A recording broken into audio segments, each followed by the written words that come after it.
दोस्तों आज हम बात करने वाले हैं पीएम किसान सम्मान निधि योजना की 20वीं किस्त के बारे में। तो दोस्तों इस वीडियो में हम बात करेंगे 2000 रुपये की जो 20वीं किस्त किसानों के खाते में आने वाली है। तो उन किसानों के लिए क्या फार्मर रजिस्ट्री कराना अति आवश्यक हो गया है या किस्त नहीं आएगी अगर फार्मर रजिस्ट्री नहीं कराई जिन किसानों ने, तो क्या उनकी 20वीं किस्त नहीं आएगी। सो इस वीडियो में दोस्तों मैं आपको विस्तार से बताने वाला हूं। दोस्तों अगर आप चैनल पर नए हैं या भूले भटके हमारे चैनल पर आ गए हैं तो हमारी वीडियो के डिस्क्रिप्शन में सब्सक्राइब बटन है, आप उसे सब्सक्राइब कर दें, साथ साथ बेल आइकन को प्रेस कर दें ताकि दोस्तों और भी ऐसे ही योजनाओं वाले वीडियो आप तक सबसे पहले मिलते रहें। तो दोस्तों सबसे पहले मैं आपको यहाँ पर लेके आया हूँ। देखिए यहाँ पर मैंने लिखा है अगर आप फार्मर रजिस्ट्री या फार्मर आईडी पंजीकरण नहीं कराया है, अगर आपने फार्मर रजिस्ट्री और फार्मर आईडी के लिए पंजीकरण नहीं कराया है तो आपको आने वाली पीएम किसान सम्मान निधि की 20वीं किस्त नहीं मिलेगी। इस पंजीकरण को अनिवार्य रूप से कर दिया गया है, यानी फार्मर रजिस्ट्री आप करवाएंगे तभी आपको पीएम किसान सम्मान निधि की 20वीं किस्त मिल पाएगी। उसके बाद क्यों नहीं मिलेगी किस्त बिना पंजीकरण के, तो यहाँ पर जो फार्मर रजिस्ट्री है तो अगर आपने नहीं कराई है तो आपको किस्त मिलना मुश्किल है। और क्यों नहीं मिल पाएगी फार्मर रजिस्ट्री के बगैर आपको किस्त, तो यहाँ पर देखिए पीएम किसान सम्मान निधि योजना के तहत सिर्फ पंजीकरण किसानों को ही लाभ मिलता है।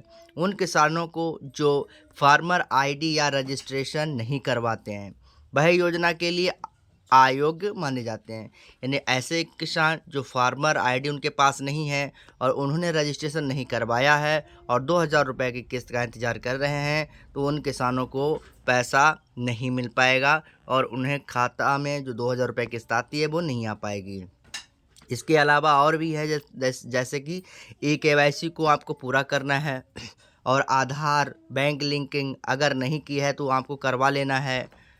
रिजेक्ट या होल्ड हो सकता है अगर आपका खाता जो है सही है फिर भी आपका पेंशन नहीं आएगा। अगर आपने फार्मर रजिस्ट्री नहीं करवाई तो आपका पैसा रिजेक्ट या होल्ड कर सकते हैं। उसके बाद जो ज़रूरी है किस्त पाने के लिए, किस्त पाना ज़रूरी क्यों हो गया है दोस्तों, यहाँ पर आवश्यक, यहाँ पे अगर आप बात करें आवश्यक कदम विवरण और फार्मर रजिस्ट्री आपके गांव के CSC सेंटर या फार्मर रजिस्ट्री ऐप या पोर्टल से आधार और ज़मीन की जानकारी ज़रूरी होती है। अगर आप फार्मर रजिस्ट्री के लिए आवेदन करेंगे, फार्मर रजिस्ट्री आपके पास होगी या आपने फार्मर रजिस्ट्री करवा ली है तभी आपको पैसा मिल पाएगा। अगर आपने फार्मर रजिस्ट्री नहीं कराई है तो आपको पैसा नहीं मिलेगा।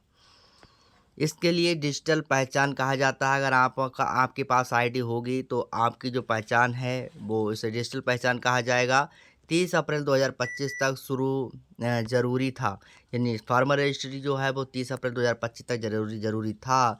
KYC पूरा करें, OTP आधारित बायोमेट्रिक या फेस प्राधिकरण के से KYC ज़रूरी है। आधार को बैंक खाते से लिंक करें, डायरेक्ट बेनिफिट ट्रांसफ़र संभव होता है। लिंक ना होने पर आपका भुगतान भी रुक सकता है या रोक दिया जाएगा। ज़मीन का सत्यापन, लैंड वेरिफिकेशन, ज़मीन की खतौनी, गाटा नंबर और दस्तावेज सही होने चाहिए। इंतज़ार क्यों लंबा हो सकता है दोस्तों, अगर आपकी जो पेंशन नहीं आई है तो आपको जो है इंतज़ार लंबा हो सकता है। क्यों हो सकता है दोस्तों, आप इंतज़ार कर रहे हैं 2000 किस्त की, तो दोस्तों यहाँ पर कई राज्यों में तकनीकी कारणों से जैसे पते का मेल ना होना, फार्मर रजिस्ट्री या फार्मर आईडी बनने में देरी हो रही है जिससे किसान भुगतान से वंचित रह सकते हैं। यूपी जैसे राज्य में भी अभी तक पंजीकरण पूरे ना होने से बड़ी संख्या में किसान 20वीं किस्त से छूट सकते हैं। तो यहाँ पर जो भी उत्तर प्रदेश के किसान हैं उन्होंने अभी तक, बहुत ऐसे किसान जिन्होंने अभी तक फार्मर रजिस्ट्री नहीं करवाई है तो उन्हें 20वीं किस्त का लाभ मिलना मुश्किल हो सकता है। उसके बाद इन सभी बातों का जो निष्कर्ष है दोस्तों, यहाँ पर अगर आप फार्मर रजिस्ट्री या फार्मर आईडी नहीं कराते हैं तो आपको 20वीं किस्त नहीं मिलेगी। आपको तुरंत निम्नलिखित कदम उठाने चाहिए, जैसे कि फार्मर रजिस्ट्री पंजीकरण को आपको पूरा करना है।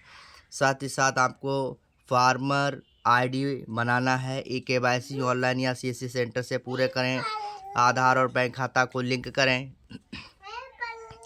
उसके बाद ज़मीन दस्तावेज सही कर लैंड वेरिफिकेशन कराएं। इसमें से कोई भी स्टेप अधूरा ना रहे, ट्रांसफ़र नहीं होगा। अगर आपका लैंड सीडिंग, ई-केवाईसी या डीबीटी अगर आपका लिंक नहीं है तो भी आपका पैसा आपके खाते में ट्रांसफ़र नहीं हो पाएगा।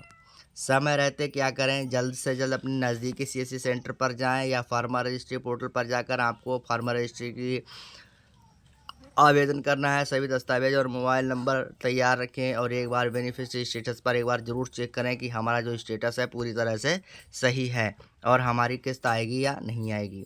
20वीं किस्त की संभावित तिथि जून से लेकर जुलाई अगस्त की शुरुआत तक हो सकती है, लेकिन आधिकारिक पुष्टि नहीं हुई है। तो दोस्तों अब जो महीना है वो जुलाई का महीना चल रहा है और जुलाई का जो महीना है वो एकदम लास्ट महीना है।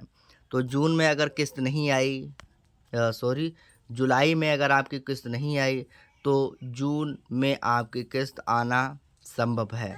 अभी तक कोई भी आधिकारिक पुष्टि नहीं हुई है कि जो किसान हैं 2000 रुपये की किस्त पा रहे हैं उनकी किस्त कब डाली जाएगी। तो दोस्तों जैसे ही किस्त का समय और टाइम दिया जाएगा कि किस तारीख को 2000 रुपये की किस्त पड़ेगी, उसी समय हम अपने चैनल पर एक वीडियो को फिर से अपलोड करेंगे दोस्तों। तब तक के लिए चैनल को सब्सक्राइब कर दें, साथ साथ बेल आइकन को प्रेस कर दें। वीडियो पसंद आया हो, जानकारी अच्छी लगी हो तो दोस्तों सब्सक्राइब करें, लाइक एंड शेयर करें दोस्तों। फिर मिलेंगे नए वीडियो नए टॉपिक के साथ, तब तक के लिए नमस्कार।